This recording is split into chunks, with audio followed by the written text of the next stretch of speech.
The Cambodian Genocide.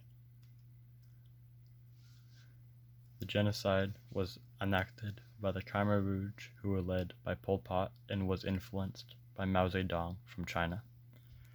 The genocide was against the people of Cambodia. It was between 1759 and 1979, and the Khmer Rouge wanted Cambodia to become a self-sufficient agrarian socialist society, and they wanted to do this by basically making the population obedient and killing anyone who would oppose them.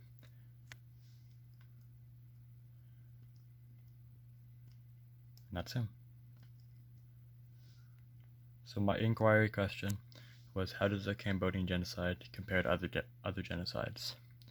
So I think that there are three main reasons. The first one being that the target of the Cambodian genocide wasn't really like a super specific group of people. Like, for example, in the Holocaust, the target was Jewish people and communists.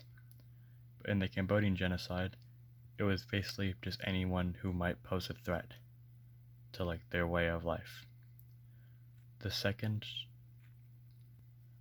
reason was that the Cambodian genocide was a lot more brutal than other genocides.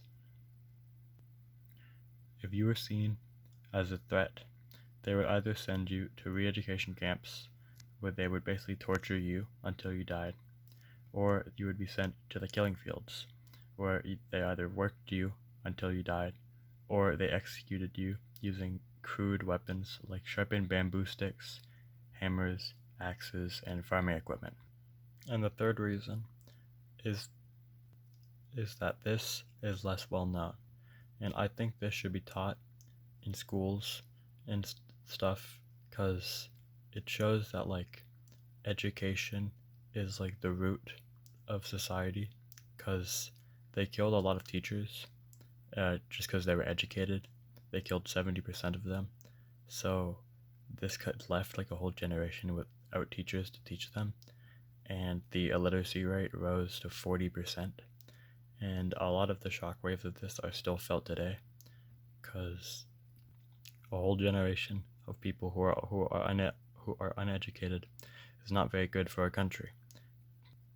And I think this is a very good example on why education is so important.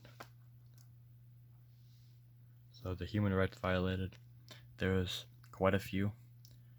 I'm not going to go over all of them because there's quite a bit, but I will go over a few of them and how they were violated. So the first ones I want to talk about are 3 and 4, to live freely and safely and to be free from slavery. These were violated because a lot of people, including children, were forced to work long, hard days in the killing fields, where they would get no breaks and they had to work from sunrise to sunset. The next one is 5, to be free from torture or cruel, inhumane, or degrading treatment, because in the re-education camps, they would just torture you until they were satisfied, which you most likely died before that. The next one is 18, to practice your religion freely or to change it. This was violated because they killed a lot of Muslims and Buddhist monks. So, during World War II, Japan and Thailand ruled Cambodia. But after the war ended, there left a huge gap in power. So the Cambodian Civil War happened, and the two sides were the Khmer Rouge and the Kingdom of Cambodia, where the Khmer Rouge, who were backed by the Viet Cong, ruled. They came out as the victors. I touched up on this briefly in the inquiry question, but the lasting effects of the genocide is that they targeted educated people and they shut down schools. So 70% of the teachers were killed, and because of that, they still have a lack of teachers today, and it is getting better, but it's been a long, hard journey to get to where they are right now. So my personal connections, I don't have many super personal connections, because this happened so far away, and I have no relatives who are Cambodian.